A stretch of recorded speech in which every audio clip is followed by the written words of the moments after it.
आदाब नमस्कार, मैं शाहिद उमर। स्वागत है आप सभी का सियासत टीवी के साउथ इंडिया एक्सप्रेस में। आइए देखते हैं मुख्य समाचार। तेलंगाना कांग्रेस के नेताओं ने आज राज्यपाल जिष्णु देव वर्मा का आभार व्यक्त किया कि उन्होंने पिछड़ा वर्ग यानी बीसी के लिए 42% आरक्षण का प्रस्ताव करने वाले राज्य के कानून को सहमति के लिए राष्ट्रपति के पास भेजा। मार्च 2025 में तेलंगाना विधानसभा ने शैक्षणिक संस्थानों, सरकारी रोजगार और स्थानीय निकाय चुनाव में बीसी के लिए आरक्षण बढ़ाने के उद्देश्य से 2 महत्वपूर्ण विधेयक पारित किए थे।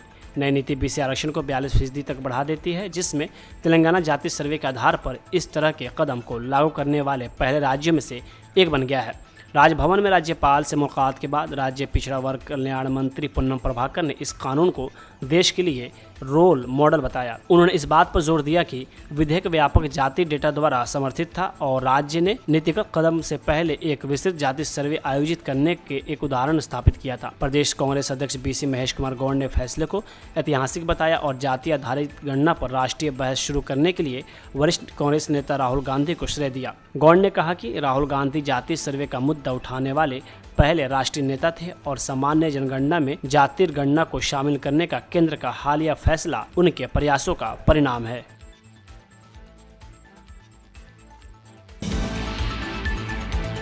हैदराबाद साइबर अपराध पुलिस ने तेलंगाना के मुख्यमंत्री ए रेवंत रेड्डी को निशाना बनाते हुए कथित तौर पर आपत्तिजनक और छेड़छाड़ की गई सामग्री पोस्ट करने के लिए एक सोशल मीडिया उपयोगकर्ता के खिलाफ आपराधिक मामला दर्ज किया है। यह मामला तेलंगाना प्रदेश कांग्रेस कमेटी के सोशल मीडिया विभाग के राज्य सचिव कैलाश सज्जन द्वारा दर्ज की गई एक औपचारिक शिकायत के बाद आया है। सज्जन ने सामग्री को नकली, विकृत, अश्लील और अपमानजनक बताया और आरोप लगाया कि इसे मुख्यमंत्री और कांग्रेस पार्टी को बदनाम करने के दुर्भाग्यपूर्ण इरादे से साझा किया गया था। उन्होंने आगे दावा किया कि खाताधारक एक आदतन उपद्रवी है जिसका लक्ष्य सरकार के खिलाफ जनता में नफरत भड़काना है। शिकायत के आधार पर साइबर अपराध पुलिस ने भारतीय न्याय संहिता के तहत कई धाराओं में मामला दर्ज किया है। पुलिस अधिकारियों ने कहा कि वे सामग्री अपलोड करने वाले व्यक्ति के बारे में विवरण प्राप्त करने के लिए सोशल मीडिया प्लेटफॉर्म एक्स को लिखेंगे।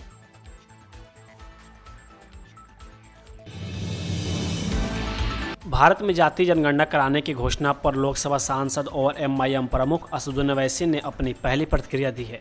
ओवैसी ने कहा, केंद्र सरकार ने आगामी जनगणना में जातिगत आंकड़ों के शामिल करने पर सहमति जताई है। इसकी तत्काल जरूरत थी और यह लंबे समय से कई समूहों की लंबित मांग भी रही है। मैंने भी साल 2021 में इसकी मांग की थी। भाई, आप खुद पसमानदा मुसलमान बोल रहे हैं ना, तो उस पसमानदा मुसलमान को ही तेलंगाना और आंध्र प्रदेश में मिल रहा है। अब जो बीजेपी के नेता बोल रहे हैं, तो आप जाके खत्म करो ना आंध्रा में।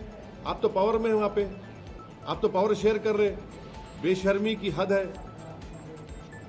जहां आपको मलाई गुलाब जामुन मिल रहा, वहां पे आपका मुंह बंद हो जा रहा, मुंह में दही जम जा रही। आप आंध्रा में पावर शेयर करना, चंद्रबाबू नायडू को बोलो खत्म करो बोल के। आंध्र प्रदेश में, तेलंगाना में जो बैकवर्ड कास्ट है मुसलमानों में, उनको रिजर्वेशन मिल रहा है, तो बीजेपी पसमानदा मुसलमान मुखालिफत क्यों कर रही? आप इंक्लूड कर दिए वफ एक्ट में के पसमानदा मेंबर बनेगा, वो पावरफुल बना रहे। यहां पर आप क्यों नहीं बनाना चाह रहे? मालूम तो होना देश में, देश को तो मालूम होना चाहिए क्या मौक़िफ़ है। सोशो एजुकेशनल कंडीशन है, सोशो एजुकेशनल कंडीशन। देखिए आर्टिकल 15 को आप जब पढ़ेंगे, 15 सेक्शन सोशल एजुकेशनल बैकवर्डनेस जो है, जिसका आपके पीएस कृष्णन साहब, एक बहुत मशहूर इंडिया के एंथ्रोपोलॉजिस्ट थे, उनकी रिपोर्ट के ऊपर उस वक्त मेरे ख्याल से रोशिया साहब थे, ये रिपोर्ट बनी, उसको एक्सेप्ट किया गया। मगर सर जो इकोनॉमिक कंडीशन है, एसएलबीसी सुरंग परियोजना को पूरा करने पर ऋण तेलंगाना सरकार पहले इस्तेमाल की गई सुरंग बोरिंग विधि से ड्रिल एंड ब्लास्ट विधि में ट्रांसफर करने के लिए तैयार है। हालांकि इस परिवर्तन के लिए गंभीर पर्यावरणीय मुद्दों पर काबू पाने की आवश्यकता है, क्योंकि सुरंग अमराबाद टाइगर रिजर्व एक संरक्षित वन क्षेत्र के 400 मीटर नीचे से गुजरती है। राज्य सरकार केंद्रीय पर्यावरण, वन और जलवायु परिवर्तन मंत्रालय से वन मंजूरी हासिल करने की योजना बना रही है, जो वन अधिनियम 1980 के अनुपालन में अनिवार्य है। इस उद्देश्य के लिए राज्य वन विभाग के माध्यम से एक विस्तृत प्रस्ताव प्रस्तुत करने के लिए कदम उठाए जा रहे हैं। तकनीकी विशेषज्ञों को पहले से ही ड्रिल एंड ब्लास्ट पद्धति में बदलाव को उचित ठहराने का काम सौंपा गया है, जिसमें न्यूनतम गड़बड़ी होने पर भी सतह स्तरीय हस्तक्षेप की आवश्यकता हो सकती है। प्रस्ताव पर विचार करना अत्यधिक संवेदनशील प्रकृति का मुद्दा होगा, क्योंकि इसमें अमराबाद टाइगर रिजर्व शामिल है और इस तरह के सतही हस्तक्षेप के लिए मंजूरी एक कठिन कार्य होगा। तेलंगाना के राजस्व मंत्री पोंगुलेट्टी श्रीनिवास रेड्डी ने घोषणा की है कि स्टाम्प और पंजीकरण विभाग में एक पायलट प्रोजेक्ट के रूप में शुरू की गई स्लॉट बुकिंग प्रणाली को इस महीने की 12 तारीख से अतिरिक्त 25 कार्यालयों में विस्तारित किया जाएगा। मंत्री ने गुरुवार को हैदराबाद में राज्य सचिवालय में एक समीक्षा बैठक की, जहां उन्होंने प्रणाली के प्रारंभिक कार्यान्वयन से प्राप्त सकारात्मक प्रतिक्रियाओं पर प्रकाश डाला। स्टॉल बुकिंग प्रणाली पहली बार पिछले महीने की 10 तारीख को 22 कार्यालयों में लॉन्च की गई थी और तब से इसे उत्साहजनक प्रतिक्रिया मिली है। माह के अंत तक इस प्रणाली के माध्यम से प्रतिदिन औसतन 866 दस्तावेज पंजीकृत किए गए। कार्यालय स्लॉट बुकिंग प्रणाली की प्रभावशीलता का आकलन करने के लिए मौजूदा 22 कार्यालयों में उपयोगकर्ताओं से पोस्टकार्ड के माध्यम से प्रतिक्रिया एकत्रित की गई, जिसमें 94% उत्तरदाताओं ने संतुष्टि व्यक्त की। मंत्री पोंगुलेट्टी श्रीनिवास रेड्डी ने चंपापेट के एक उपयोगकर्ता से उनके अनुभवों को समझने के लिए व्यक्तिगत रूप से फोन पर बात की। उन्होंने अधिकारियों को सुचारू संचालन सुनिश्चित करने के लिए पंजीकरण प्रक्रिया में उपयोग की जाने वाली इंटरनेट स्पीड में सुधार करने का निर्देश दिया। भविष्य को देखते हुए मंत्री ने निर्देश दिया कि जून के तीसरे सप्ताह में राज्य भर के सभी पंजीकरण कार्यालयों में स्लॉट बुकिंग प्रणाली लागू की जाए। इसके अतिरिक्त पंजीकरण प्रक्रिया को और तेज करने के लिए सरकार आधार आधारित ई हस्ताक्षर पेश करने की योजना बना रही है। मंत्री पोंगुलेट्टी ने नई प्रणाली को सफलतापूर्वक लागू करने में उनके प्रयासों के लिए कर्मचारियों और अधिकारियों को बधाई दी।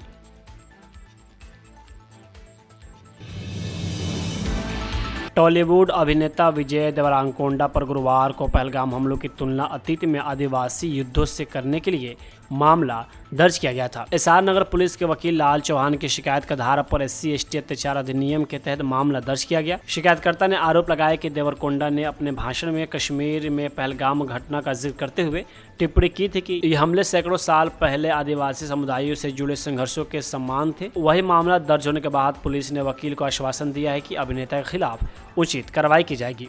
चौहान ने आरोप लगाया कि अभिनेता की टिप्पणी ने आदिवासी आबादी को अपमानित किया है और तत्काल माफी की मांग की है। आदिवासी संघों ने अभिनेता की टिप्पणियों पर गंभीर आपत्ति जताई और उनकी निंदा की है। सोशल मीडिया पर प्रसारित एक वीडियो में अभिनेता ने कहा कि पहलगाम हमला पाकिस्तान का एक संवेदनहीन कदम है। उन्हें अपने नागरिकों को बुनियादी जरूरतों के प्रावधान पर ध्यान केंद्रित करना चाहिए। यह हमला 500 साल पहले आदिवासी युद्धों की तरह है।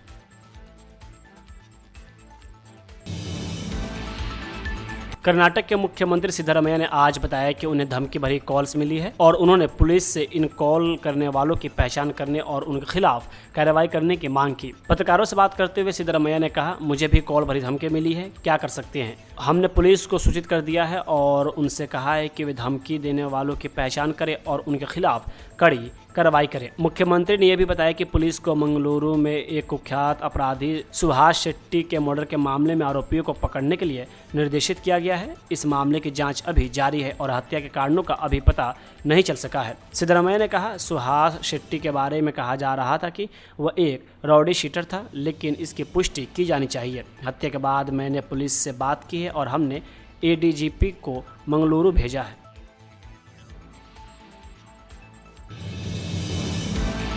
प्रधानमंत्री मोदी ने आज केरल के विझिंजम अंतर्राष्ट्रीय बंदरगाह का उद्घाटन किया। उन्होंने इस दौरान विपक्ष पर तंज कसते हुए कहा कि आज का ये इवेंट कई लोगों की नींद हराम कर देगा। इस कार्यक्रम में PM मोदी के साथ साथ मुख्यमंत्री पिनराई विजयन भी शामिल हुए।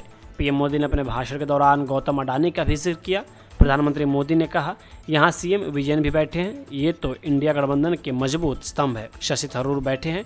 आज का ये इवेंट कई लोगों की नींद हराम कर देगा। जहाँ मैसेज जाना था चला गया है। हमारे मुख्यमंत्री जी से भी मैं कहना चाहूंगा, आप तो इंडिया अलायंस के बहुत बड़े मजबूत पिलर है। यहां शशि थरूर भी बैठे हैं और आज का ये इवेंट कई लोगों की नींद हराम कर देगा।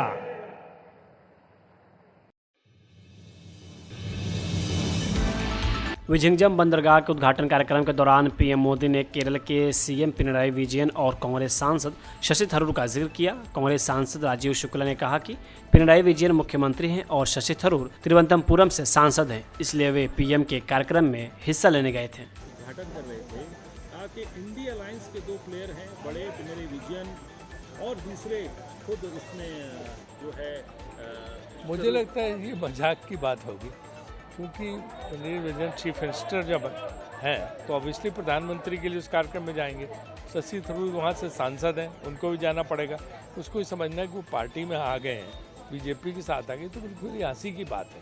कौन इस पर विश्वास करेगा।